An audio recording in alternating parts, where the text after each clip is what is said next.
4 ایسے روحانی طریقے جن سے من پسند انسان کو واپس حاصل کر سکتے ہیں۔ آج کی ویڈیو آپ لوگ کمپلیٹ سنیے گا۔ اگر آپ لوگ ایک بھی چیز سکپ کریں گے تو بہت سی ایسی اہم باتیں ہیں جو آپ گنوا دیں گے، جو آپ کو اس آزمائش کی گھڑی میں بہت زیادہ ہیلپ کرے گی، جس میں آپ آزمائش میں گھرے ہوئے ہیں۔ اللہ کو پتا ہے وہ جب تک اس خیال میں رہے گا یہ ٹوٹا بکھرا رہے گا، اس بہانے یہ مجھ سے جڑا رہے گا۔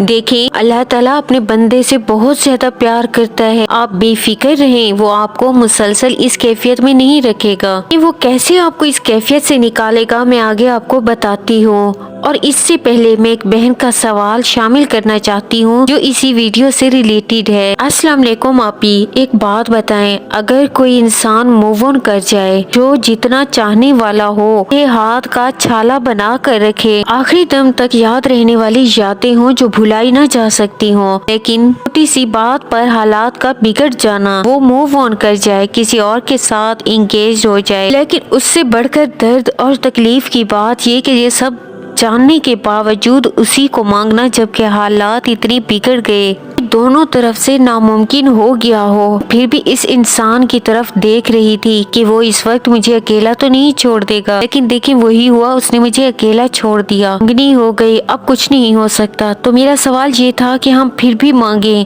اسے کسی اور سے شادی کا ارادہ ہی نہ رکھیں، نہیں ہو سکتا تو یہ تصور ہی مشکل ہے۔ آپ نے کیسی پہاڑ جیسی آزمائش آ گئی، دیکھیں پر سب کچھ ٹھیک اور اچھا تھا، لیکن سڈنلی سے سب کچھ ختم ہو گیا، اب دل بھی نہیں بدل رہا۔ سمجھ سکتی ہوں ایسی کنڈیشن میں جب بندہ سوچتا ہے نا دعا کر کے اللہ سے واپس لے لوں، اس انسان کی بے وفائی، تلخ یادیں، تلخ باتیں یاد آتی ہیں، دل مردہ ہو جاتے ہیں، بندہ چکنا چور ہو جاتا ہے۔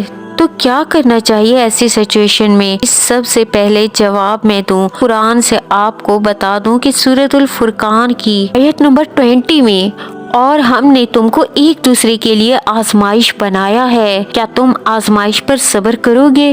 اور آپ کا رب خوب دیکھنے والا ہے۔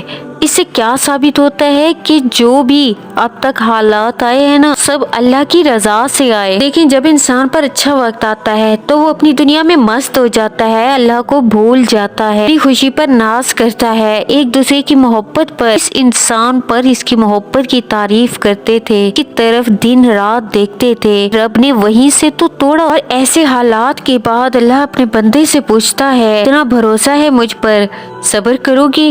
اور بتاؤ کون تمہیں چاہتا ہے زیادہ مجھ سے؟ یہاں ایک اہم بات اور بتا دوں کہ لوگوں کو توڑ کر رکھ دیتی ہے۔ اس سچویشن میں ایسا ہوتا ہے کہ انسان کے پیچھے دیوانہ سا ہو چکا ہوتا ہے اور کچھ بھی کرنے کو تیار ہوتا ہے، بس اس انسان کو حاصل کرنا ہے، اس کے لیے وہ جعلی عملوں کے ہاتھ چڑھ جاتا ہے، تھراپی کے نام پر لاکھوں لٹا دیتا ہے، ٹرکس اینڈ ٹپس کے نام پر، کاؤنسلنگ کے نام پر لاکھوں لٹا دیتا ہے کہ ہم آپ کی ہیلپ کریں گے، آپ کا پیار لوٹ آئے گا، اور لوگ اس پر ہزاروں لاکھوں خرچ کر دیتے ہیں، آخر میں پھر خالی ہاتھ بیٹھے ہوتے ہیں، بدحواس ہو جاتے ہیں۔ اس کا ثبوت تو اللہ نے بھی پیش کیا۔ دیکھیں میرے پاس ایسے ڈاکٹرز اور سیکٹرسٹ کے میسیج بھی آئے، وہ خود لوگوں کو ٹریٹمنٹ دیتے جبکہ وہ خود اللہ کی باتیں مجھ سے کر رہے ہوتے تھے، خود اس درد تکلیف میں پھنسے ہوتے تھے۔ میرا مقصد کسی کو نشانہ بنانا نہیں ہے، میں یہاں انسانوں کی آنکھیں کھولنے کی بات کر رہی ہوں۔ خدارا اس بات کو انڈرسٹینڈ کریں، جو کچھ آپ سے چھینا ہے وہ اللہ آپ کو لوٹائے گا ضرور۔ ان باتوں کی اگر آپ کو سمجھ آ جائے تو آگے میں مزید ایک آیت شیئر کروں گی جس سے آپ لوگوں کے کنسیپٹ کلیئر ہوں گے۔ آپ اتنا سب لوٹایا اور آخر میں ہاتھ کچھ نہ آیا، پیسے بھی ضائع ہو گئے، تو یہ سب اتنا پیسہ لوٹایا اور آخر میں ہاتھ کچھ نہ آیا، پیسے بھی ضائع ہو گئے، یہ سب ہوتا کیوں ہے کہ اس لمحے قرآن کو نہیں کھولا تھا، یہ جاننے کی کوشش ہی نہیں کی اللہ کہہ کیا رہا ہے۔ اللہ تو سب کلیئر بتا رہا ہے نا